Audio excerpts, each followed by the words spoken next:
It's time for Money in the Bank 2024 predictions. It's all about money. In the bank 2024. I'm Luke Owen, DAD. This is Pete Quiddell. Please do press the subscribe button for the WrestleTalk Podcast. Leave us a little thumbs up as well. Leave a comment down below with what you think will happen at this year's Money in the Bank. Who will be this year's Mr. and Ms. Money in the Banks? Who's going to win the world title matches? So on and so forth. And if you think that you can do better than us at predicting, why not sign up for Wrestle League, where you can compete against us and everyone else in the SWAT Nation, like 5,000 other people in wrestling prediction warfare, where there are prizes to be won. So sign up now. Click the link in the video description down below. I kind of made a bit of a comeback following Forbidden Door. Yeah. Had a pretty good Forbidden Door, actually. I had a pretty good Forbidden Door as well. Quite pleased with myself. I'm still angry at the Unholy Union for screwing me at Clash of the Castle, and then had the audacity to not be on this pay-per-view. Yeah. So they still messed me up somewhat. I lost a good 4 points there because I put my Joker pick on that one. That's crazy. Well, I thought it was a pretty slam dunk that the Power Buff girls were going to win, but clearly I was wrong. Yep, so let's see how badly I can do on this one. So yeah, Money in the Bank. Are you excited for this year's Money in the Bank? I am. Primarily for the Money in the Bank matches themselves. I think that's the most interesting part of the show for me. I'm looking forward to Bron Breakker murdering Sami Zayn. That should be good fun. I think that would be a really fun match. The 6-man Bloodline stuff is like fine, whatever. The world title match is like, okay, there's a bit of intrigue there, but really for me the big draws this year are the ladder matches, because I think that where they're going to go from here and the potential stories they have with a couple of winners in both matches is like very compelling stuff. So looking forward to seeing what happens there. Yeah, I feel like Money in the Bank is got to that Royal Rumble phase now where it doesn't really matter what's on the card. It doesn't really matter who's been announced for the ladder matches. I'm just excited because it's Money in the Bank season. We're going to have 2 new briefcase holders. So we'll come to those matches. Or maybe we'll do one now and do one for the main event. Yeah. We'll do the women's one now because I think this one feels more tied up than the men's one does. Yeah. So it is a Money in the Bank ladder match for the Women's Championship contract. Io Sky versus Chelsea Green versus Lyra Valkyria versus Tiffany Stratton versus Naomi versus Zoe Stark. I would say from January of this year, people were saying, yeah, Tiffany Stratton will win Money in the Bank. And I still am in that mode. 7 months later, I'm still in, yeah, I think Tiffany Stratton is the winner of this year's Money in the Bank. I agree. She is my pick. However, I'm not as certain as I was like a couple of months ago. Okay. A couple months ago, I was like 110%. Nobody else that could possibly do it. I am great, whatever. There's a couple here I was like, kind of interesting if Io won back-to-back. Like, I think that's an interesting story. They made a deal out of that on commentary on Raw this week where it was like, no one's won it back-to-back since Punk. So, like, that's, years and years and years of history. Absolutely, yeah. There's also the outside chances. I don't think Lyra Valkyria is going to win, but I think it could be interesting if they wanted to push her. She got to the finals of the Queen of the Ring tournaments and stuff. So if they did have more plans for her, this could be a way to try and elevate her. Where do you go if you get to the finals but don't win? Where's the next place for you? Money in the Bank is quite a good thing to do. I am still picking Tiffany Stratton, but I'm not 110% certain where I was before. I'm like 90% certain. 90. Okay, because I think I'm at like 105. I think. I was at 110. But now I'm at... only because I think it's less... Io and Lyra, I think, are going to cancel each other out. They did an angle on Raw. They got a 6-woman tag on Raw next week. So I wonder if they're going to cancel each other out in the match to build to that Raw match on Monday. There's a part of me, though, that wants to see Chelsea win it. Yeah. Because while I think that Tiffany makes the most sense because she is clearly someone they have got a lot of stock in, they want to see push into that main event scene, Chelsea is a really interesting choice for the briefcase because they haven't done anything like that for a while. And that's a proper outside choice. So I kind of... Yeah, Chelsea's a little bit like, oh, yeah. Really, she's in this match because she's Canadian, right? I'm going to Chelsea Green? Yeah. Double check this, but I'm pretty sure. Let me double check. Yeah, that's why she's in the match, is because it's Canada. Yes, right. I kept, because people are like, why is Chelsea? It's because Canada. Same reason Piper Niven got a title shot at Scotland. Yes. Because Scotland. But even so, God, it'd be so great to have her win it in Canada. I feel like the moment of her winning would be good, and then you'd get to Raw and you'd be like, was she the best choice, really? Well, I think she's a better choice than Zoe Stark. Absolutely. I'm not disputing that. Absolutely not. But I think if you have potential stories in Io and Tiffany and Lyra and maybe Naomi, like those are all, I think, better options in the long run. I think so, but I'm sticking with Tiff for now. Yes, me too. Speaking of SmackDown, let's look at this six-man tag as Cody's All-Stars, Cody Rhodes, Randy Orton, and Kevin Owens taking on the Bloodline. The rumored and reported lineup for the Bloodline is Solo and Tamara and Tonga Loa, with Jacob Fatu on the outside. But there is every chance that they could make the switch before Saturday and put Jacob into the match. I'd put Jacob into the match because I think he is on like a hot, like since coming, he's only been in 2 weeks and he feels like one of the most established guys in the Bloodline. I think, as my prediction, Bloodline are winning, Solo pins Cody. And that is how you're going to set up Cody versus Solo at SummerSlam, which is wild because last month or 2 months ago, leading into King of the Ring, I was talking about, it's Randy Cody at SummerSlam. Yeah. I'm thinking now it's Solo Cody at SummerSlam. Yeah. I 100% agree with everything you just said. I think Bloodline's winning. I think Solo's going to pin Cody. I think you do Cody Solo at SummerSlam. I also think SummerSlam is when you see the return of Roman Reigns. I think so too. And I think that would be really cool. Or do you do the Roman return at Money in the Bank to set up Roman Solo at SummerSlam, and then you can do Cody Randy as the title match? Yeah. There's a chance. You could totally do that. See, I really like the idea. I was speaking to Dave Bradshaw about this. I like the idea of Roman coming out in a Cody Solo match, and you have like both of them in the corner or whatever, they're both down or whatever, and Roman comes in and he's looking at Cody, and he's looking at Solo, and he's looking at Cody, and he's looking at Solo, and then he spears Solo, and everyone goes, "Yeah, Roman Reigns!" I think that's fun. The only I hit upon this morning because they were showing recaps of the SmackDown angle on Raw, and it was they said it twice. They used the clip twice. The audio clip of Corey Graves saying, I think it's time we start believing Solo Sikoa that Roman Reigns isn't coming back. And when they used that line twice, I was like, I wonder if he's coming back real soon. Yeah. Which is why I was thinking maybe Money in the Bank is...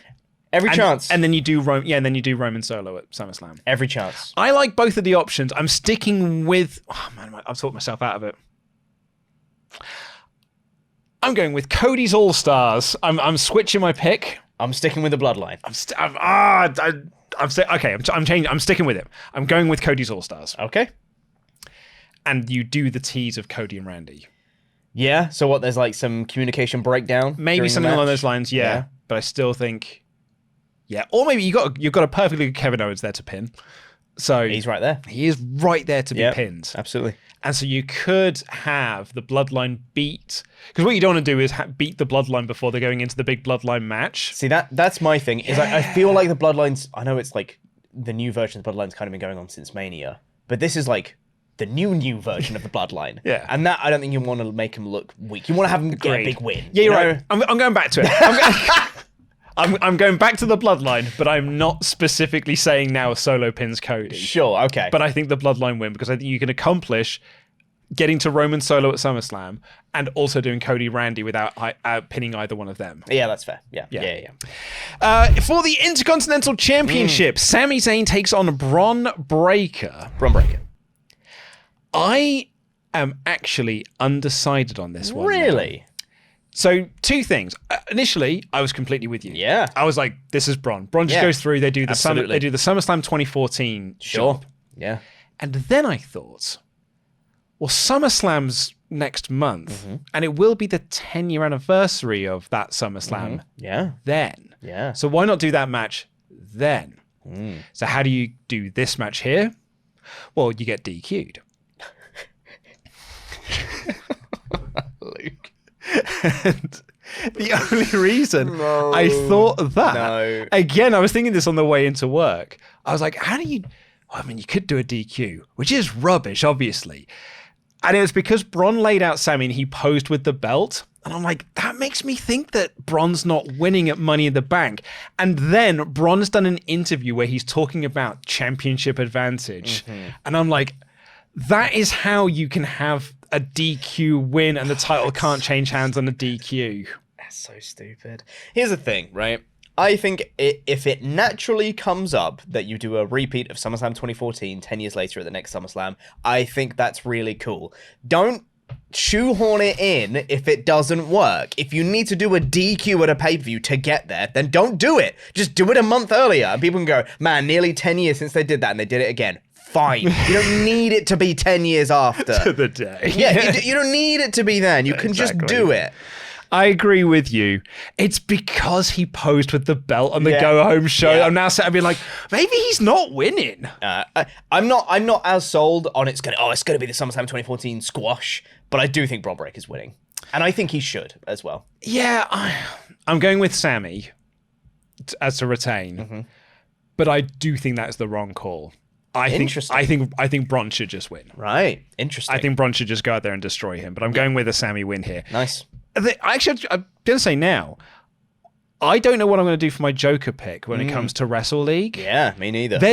On every WWE show we've had this year, I've had one match. Granted, Clash of the Castle bit me in the ass a little bit on this one. Bailey and Piper Niven was right there. It sure was. And I could have picked that one. Why didn't you? Well, because I thought, Pete, the Powerbuff Girls were a safer option. More fool me. But there's always been that one match where you can point to and be like, that's a guaranteed win. Like Rhea Ripley, Nia Jax. Well, that's a guaranteed win for Rhea Ripley right there. Bailey and Io, Cody and Roman. Like, there's something you can point to, like, those are guaranteed ones. I don't know on this one. Because that brings us to our World Heavyweight Championship match. Because you get double points for picking. So if you get 2 points for a title match, if you put your Joker pick on that, that's 4 points. Yep. Damian Priest defending against Seth Rollins. If Priest wins, Rollins cannot challenge for the belt while Priest is champion. If Rollins wins, then Priest has to leave the Judgment Day. Yeah. I am I'm undecided on where I'm going with this match. Yeah. And I don't know. I think it's Priest. But I'm not. I think it's Priest. But there's something else we'll talk about when we get to the other ladder match. Yeah. But Pete, your take on this. So historically in wrestling, whenever they add a little stipulation to a match like this, you go, oh, well, that's given away the result. I actually think this has really enhanced this match. Me too. Because I was pretty sold on it being Damian Priest before. I think that just makes the most sense. I think Seth puts him over there, establishes him as a bit more of a top guy. But now, if Rollins wins and Priest leaves the Judgment Day, I'm like, oh, that isn't out of the realms of possibility. With all the stuff that's been going on with Judgment Day and Liv and trying to take everything and Dom and Finn and all that stuff, there's a real possibility that Rollins could win and Priest could leave the Judgment Day. And this is how they do it. That is a total way to do it. And that stipulation has genuinely enhanced the match for me. I am still sticking with Damian Priest, though. Okay. I do still think he's winning because I think the counter side of that are Rollins never challenging for the title as long as Priest is champion. Well, he's not going to be champion for very long anyway. So yeah, SummerSlam's right around the corner. Exactly, right? So I think SummerSlam is the place where Priest loses, regardless of what happens. But yeah, I'm trying to sort of formulate ideas in my head here. Because obviously the Judgment Day thing is going to be a big part of this. And Priest's line last week on Raw, which is, the Judgment Day need me more than I need the Judgment Day. And Balor brought that up this week. And people were like, well, when I said that at the time, that was correct. Because I was a world champion and you weren't a champion. But now you're a tag team champion. We're on the same, we're back on equal pegging. And then, Balor gets laid out and Priest tells him, I don't want you getting involved in my business.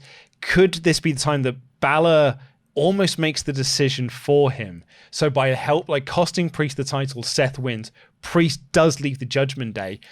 And it's not and it is because, not really the stipulation, Balor made the call to kick him out of the group. Yeah. Yeah, there's every chance. So I think I'm also going to go Seth. Interesting. I'm going Seth. But I'm torn on this one, man. I think there's an argument for both, and it depends on where you sit, really, because I kind of want them to do more with Damian Priest. I want them to establish him more.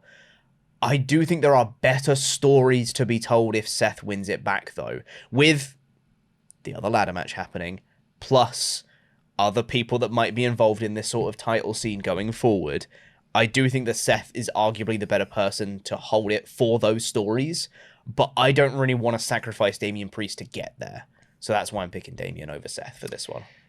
It's so interesting. Yeah. Because I'm going to go with Seth. I was like full on before I came in here. I was full on Damian. Yeah. Because I saw in the edited review that we did a couple of weeks back when they announced this match. I was like, this is a great match for Priest, and Priest needs this match. Yeah. Because Priest has not had the big win as exactly. world champion. He's had 2 title defenses, one against Jey Uso and the other one against Drew. And really that Drew match, while it was a big time match, was not about Priest. No, exactly. It was about Drew. Much like at WrestleMania when Damian won, Yeah. it was not about Damian. No. And so I feel like he needs a win. He needs like a big win. So I was full on Priest should win this and he should beat Rollins and that kind of give him a little bit of like a leg up as the world champion. But maybe we can kind of circle back to this when we talk about our men's Money in the Bank ladder match, which is Jey Uso versus Carmelo Hayes versus Andrade versus Chad Gable versus LA Knight versus Drew McIntyre. So I was always, Drew should win Money in the Bank. Yeah. Because he can win Money in the Bank, he can cash it in, and then that just really plays into his hypocritical character.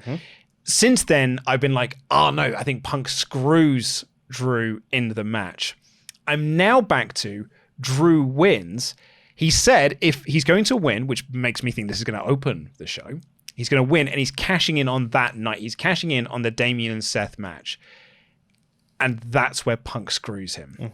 So Punk screwed him a 3rd time. He's cost him the world title on 3 separate occasions in a 6-month period. And that's the fuel that you need for the Drew Punk match at SummerSlam. Because when I look at the rest of the lineup, there's no one else there that I think is a Money in the Bank briefcase holder at this point. I think the only outside chance that I don't really see happening is Chad Gable. Purely for the reason that Gunther's having a SummerSlam match for the World Heavyweight title. If Gunther wins, you can have a Gunther-Chad match down the line. But I don't see that happening. You know, he'd hold on to it for a while. It wouldn't be at SummerSlam. It would be at like Rumble time or whatever. Then Chad Gable could maybe do a thing with Gunther involving the Money in the Bank briefcase. That to me is an outside chance because I think the clear winner is Drew McIntyre. I don't think Punk screws him out of the briefcase because I don't see who wins if he does. I think Drew wins, goes to cash in later. Punk screws him, but not of the actual cash-in. He screws him with the opportunity to cash in. Okay. So Drew keeps hold of the briefcase. He never actually cashes in, but his plans are ruined on the night because of Punk. Because I like the idea, personally, of Drew cashing in on Punk. That's where I want to get to. I don't know if that's going to happen. I don't know if the timelines will match up or the champions will get there because I don't know how Gunther plays into this. I don't know how Punk plays into this down the line. I don't know, but to me, that is the most enticing, like overcoming Punk screwing him to screw Punk back as another little wrinkle to their story, I think is really compelling. Drew is my pick to win. Yeah. Jay is going to be going to Bloodline stuff. One would think. Chad Gable is in Wyatt stuff. Yep.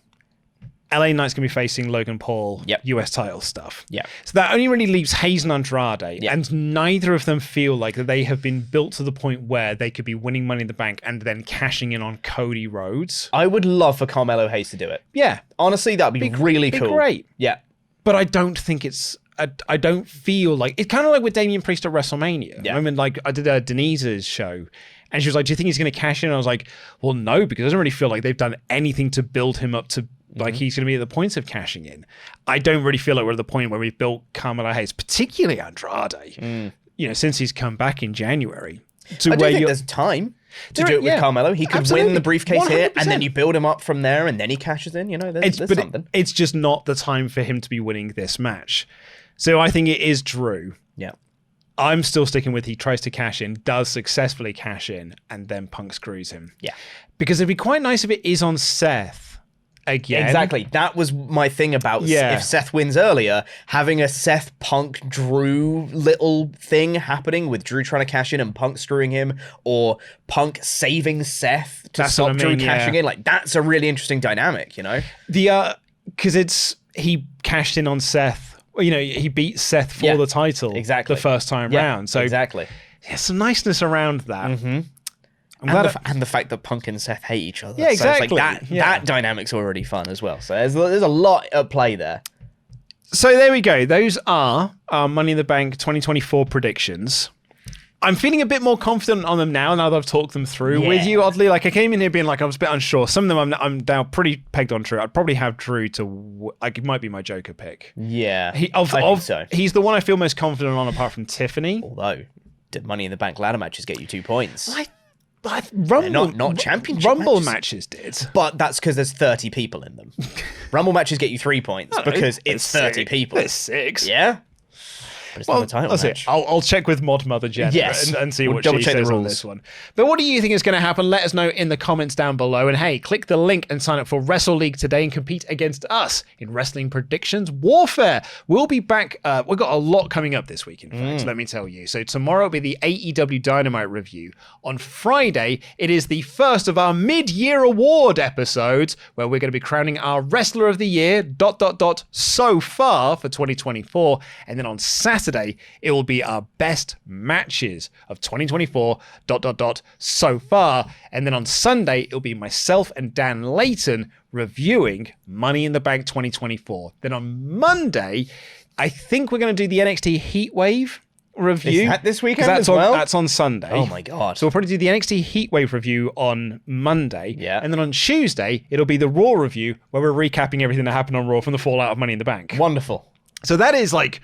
That's a lot of content coming your way. That's a week. That's a new video every single day here on the podcast channel. So please do subscribe and enable notifications to know when they go live. Until then, I've been Luke Owen, DAD. That's been Pete Cornell. Jam that jam.